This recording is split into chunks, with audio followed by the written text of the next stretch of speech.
नमस्कार दोस्तों, आपकी स्क्रीन पर है स्वीडन का फ्लैग और स्वीडन का मैप यहां पर आप देख सकते हैं। आई एम श्योर स्वीडन के बारे में आपको थोड़ी बहुत चीजें पता होगी, जैसे कि स्वीडन टेक्नोलॉजिकली बहुत ही एडवांस्ड देश है। वोल्वो नाम की कार जो हमारे देश में एक बहुत बड़ी ब्रांड है, दुनिया भर में एक बहुत बड़ी ब्रांड है, ये स्वीडन की ही कार कंपनी है। फिर स्वीडन में टैक्स ज्यादा है लेकिन फैसिलिटीज भी उतनी अच्छी मिलती है। दुनिया के जो बेस्ट देश है in terms of living standard, उनमें से एक है स्वीडन। टॉप 10 में ही आपको देखने को मिलता है।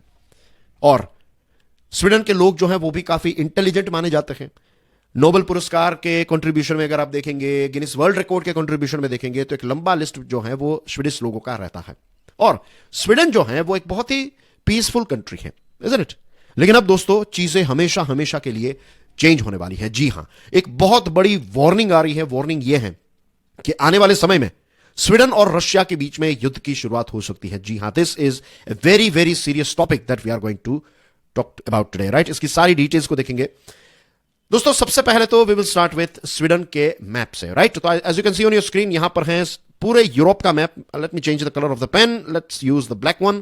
तो as you can see here, ये रहा फिनलैंड। और फिनलैंड एक बहुत लंबी बॉर्डर रशिया के साथ शेयर करता है। आप देखेंगे कि स्वीडन जो है वो डायरेक्टली रशिया के साथ बॉर्डर शेयर नहीं करता है, लेकिन यहां पर पोलैंड जो है उसका अगर ये पोर्शन देखेंगे तो यहां पर एक छोटा सा जमीन का टुकड़ा रशिया का है। और रशिया जो है फिर गल्फ ऑफ फिनलैंड से यहां पर शिप्स जो है वो भेजते रहता है। और बहुत बार स्वीडन और रशिया के बीच में तू में होती रहती है। थोड़ा जूम करके इसको देख लेंगे तो as you can see here, this is Sweden. आपके लिए एक प्रश्न है, वे सारे स्टूडेंट्स जो कॉम्पिटिटिव एग्जामिनेशन की तैयारी कर रहे हैं, थोड़ी रिसर्च इस पर कीजिएगा। 5 मिनट की रिसर्च जो है ये आपको बहुत काम आएगी। आपके लिए प्रश्न है, बताइए कितने देश, कौन कौन से देश हैं जो नॉर्डिक ग्रुप का पार्ट हैं, जिनको हम नॉर्डिक देश कहते हैं, right?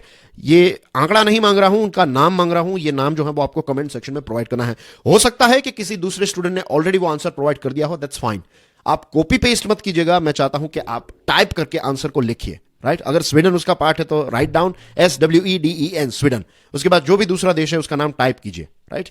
The reason I am asking you to do is, क्योंकि जब आप टाइप करेंगे, जब आप रिसर्च करेंगे, नाम को याद करके फिर एक के बाद एक टाइप करेंगे ना, तो चांसेस काफी ज्यादा रहते हैं कि आपके दिमाग में ये चीज और ज्यादा गहराई से फिट हो जाएगी और आपको इस पर प्रश्न पूछा जा सकता है। क्योंकि अभी स्वीडन जो है, generally Sweden global current affairs का पार्ट उतना ज्यादा नहीं रहता है, लेकिन अब स्वीडन जो है वो ग्लोबल करंट अफेयर्स का एक बहुत ही इंपॉर्टेंट पार्ट बनने वाला है बिकॉज ऑफ दिस वॉर। तो वार्निंग को देख लेते हैं, ठीक है? आपकी स्क्रीन पर है civil defence minister of Sweden, इनका नाम है कार्ल ऑस्कर बोहलिन। उनके ही शब्द देखिए, उन्होंने एक डिफेंस कॉन्फ्रेंस में कहा है there could be war in Sweden. ये उनके ही डिफेंस मिनिस्टर कह रहे हैं। और सिर्फ डिफेंस मिनिस्टर नहीं, उनकी जो मिलिट्री है, उनके कमांडर इन चीफ, जिनको अगेन आप अपनी स्क्रीन पर देख सकते हैं, जनरल माइकल बाइडन, जो बाइडन साहब है, उनके दूर दूर के रिश्तेदार ये नहीं है, राइट? इनकी सिर्फ सरनेम जो है वो बाइडन है। तो जनरल माइकल बाइडन जो है उनका कहना यह है कि all Swedes should prepare mentally for the possibility. कौन सी पॉसिबिलिटी? युद्ध की पॉसिबिलिटी। देखिए दोस्तों, 2 सदियों से स्वीडन जो है वो युद्ध से दूर रहा है, राइट? स्वीडन ने हमेशा peace, negotiations, diplomatic relations, right, tranquillity, ये सारी चीजों को फॉलो किया है। लेकिन अब एक ऐसी सिचुएशन आ चुकी है कि स्वीडन जो है वो युद्ध की तैयारी कर रहा है। स्वीडन जल्द से जल्द नेटो को ज्वाइन करना चाहता है, क्योंकि स्वीडन का यह मानना है कि अगर रशिया और यूक्रेन के बीच में ये जो युद्ध चल रहा है ये एस्केलेट हो जाएगा, अगर ये दूसरे क्षेत्रों में फैलने लगा, तो सबसे पहला शिकार अगर रशिया का कोई होगा तो दैट विल बी स्वीडन। और स्वीडन को बचना है तो सिर्फ नेटो की छत्रछाया ऐसी है, अगर नेटो का ये पार्ट बन जाए तो फिर रशिया इन पर अटैक नहीं करेगा। स्वीडन की सरकार का यह भी मानना है कि यूक्रेन पर रशिया ने इसीलिए चढ़ाई की, इसलिए अटैक किया क्योंकि यूक्रेन जो है वो नेटो का मेंबर नहीं था। तो बहुत ही स्ट्रांगली स्वीडन की सरकार यह मानती है कि जल्द से जल्द स्वीडन को नेटो का मेंबर बन जाना चाहिए। लेकिन कुछ हर्डल्स हैं। 2 ऐसे देश हैं जिन्होंने अभी भी ग्रीन सिग्नल नहीं दिया है। देखिए, नेटो का नियम ऐसा है कि जितने भी देश हैं, सारे के सारे मेंबर कंट्रीज कहेंगे यस, तभी आप मेंबर बन पाएंगे, राइट? एक देश भी अगर नो कहेगा तो फिर आप नेटो के मेंबर नहीं बन पाएंगे। तो स्वीडन और टर्की के बीच में ये कुरान को जलाने के इश्यूज, तो इस प्रकार के इश्यूज की वजह से डिप्लोमेटिक एक रॉ चल रही है। और हंगेरी और स्वीडन के बीच में भी कुछ इश्यूज चल रहे हैं। तो ये दोनों देशों ने अभी ग्रीन सिग्नल नहीं दिया है और इसकी वजह से स्वीडन जो है वो इसका पार्ट, नेटो का पार्ट नहीं बन पाया है। अब देख सकते हैं जो कमांडर इन चीफ साहब हैं, जो बाइडन साहब, तो वो यूक्रेन की एक यात्रा पर भी गए थे लास्ट मंथ। और यूक्रेन के जो पायलट्स हैं उनको ट्रेनिंग प्रोवाइड करने का काम भी स्वीडन कर रहा है। स्वीडन की एक बहुत ही फेमस कंपनी है जो ग्रिपन फाइटर जेट्स बनाती है। ये ग्रिपन फाइटर जेट्स जो हैं तो इनके टेंडर और ये नाम जो है वो न्यूज में तब आ रहा था जब भारत सरकार अलग अलग फाइटर जेट की कंपनीज के कोटेशंस देख रही थी, स्पेसिफिकेशंस देख रही थी। तो उस समय पर जब हमने रफाल फाइनल किया ना, तो उससे पहले ग्रिपन जो है वो भी चर्चा का विषय था। तो यूएसए ने भी अपने फाइटर जेट्स बेचने की कोशिश की, रशिया भी था, ये स्वीडन था, फ्रांस, तो फाइनली हमने रफाल खरीदा। तो ग्रिपेन जो है वो भी एक बहुत ही एडवांस्ड फाइटर जेट है, और अब ये चर्चा हो रही है कि स्वीडन जो है वो यूक्रेन को अपने ये ग्रिपन फाइटर जेट्स जो है वो प्रोवाइड कर सकता है। इसी के साथ कमांडर इन चीफ साहब ने ये बताया है कि मेरा यहां पर लक्ष्य ये नहीं है कि मैं लोगों को चिंता करने पर मजबूर करूं। उनका कहना यही है कि लोगों को तैयारी जो है वो कर देनी चाहिए, मेंटली अपने आप को प्रिपेयर करने की जरूरत है। दोस्तों, हमने फिनलैंड को लोकेट किया था, याद है ना? तो फिनलैंड जो है ये ऑलरेडी नेटो का पार्ट बन चुका है, और रशिया ने काफी सारी वार्निंग्स भी इश्यू की थी। अब रशिया के ऑफिशियल्स ने ये वार्निंग इश्यू की है कि अगर ये युद्ध एस्केलेट होता है और अगर नेटो जो है वो अपना और ज्यादा एक्सपांशन करता रहेगा और रशिया को अगर खतरा फील होगा, और ज्यादा खतरा फील होगा, तो सबसे पहले अगर कोई देश हमारी चपेट में आएगा तो दैट इज स्वीडन।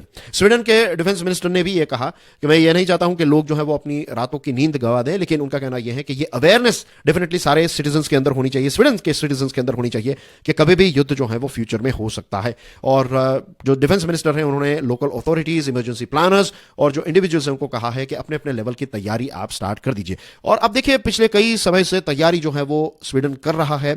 नेटो में अगर आपको ज्वाइंट होना है तो एक और कंडीशन है कि आपकी जो भी जीडीपी है ना, टोटल जीडीपी, लेट्स से कि आपकी 10 बिलियन की जीडीपी है, तो 10 बिलियन का जो 2% है ये आपको डिफेंस के लिए खर्च करना है, राइट?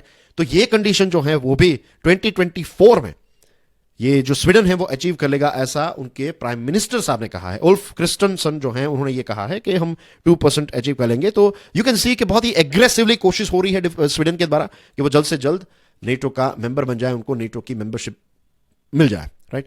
अब बात करते हैं इस वेकअप कॉल के बारे में। देखिए दोस्तों, स्वीडन जो है, जैसे आपको पता है कि एक टेक्नोलॉजिकली बहुत ही एडवांस देश है, right? As you can see कि बहुत कम देश है जो फाइटर इंजन बनाते हैं, और ये कंपनी जो है खुद का फाइटर जेट बेच रही है, ये देश की एक कंपनी।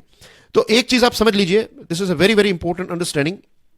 जो भी देश है, कोई भी देश, राइट, सबसे पहले अगर उस देश का जो मैन्युफैक्चरिंग सेक्टर है वो अगर बहुत ही अच्छा है, तभी वो देश जो है वो डिफेंस मैन्युफैक्चरिंग में अच्छा हो सकता है।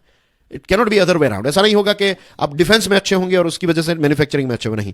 आप मैन्युफैक्चरिंग में अगर अच्छे हैं, उसके बाद आप डिफेंस में अच्छे हो पाएंगे। तो स्वीडन जो है वो, रही बात कॉम्पिटेंसी की, रही बात टेक्नोलॉजी मैन्युफैक्चरिंग की, तो बहुत ही अच्छा देश है, राइट? इनक्रेडिबली कॉम्पिटेंट कंट्री है ये।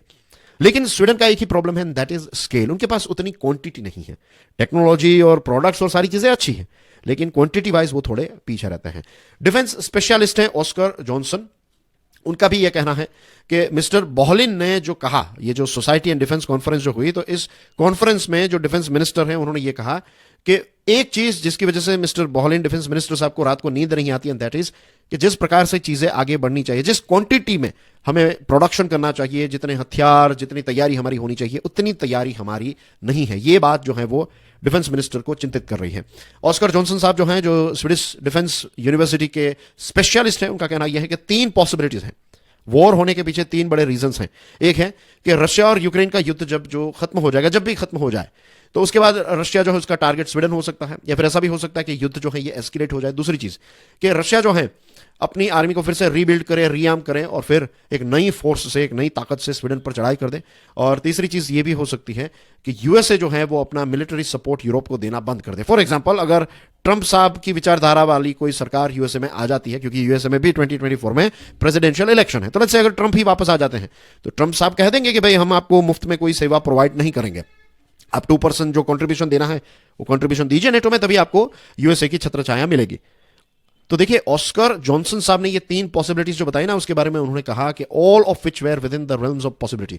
अगर किसी को लग रहा है कि ये चीजें जो हैं वो सिर्फ एनालिसिस हैं, ये चीजें जो हैं वो कभी नहीं हो सकती, तो I would like to remind all of you कि जब आज से 2 साल पहले फरवरी का वक्त था, अभी ये फरवरी 2024 आ जाएगी तो 2 साल हो जाएंगे, तो उस समय पर लोगों को यही लग रहा था फरवरी 2022 में कि रशिया जो है वो तो सिर्फ आंखें दिखा रहा है, रशिया थोड़ी युद्ध करेगा।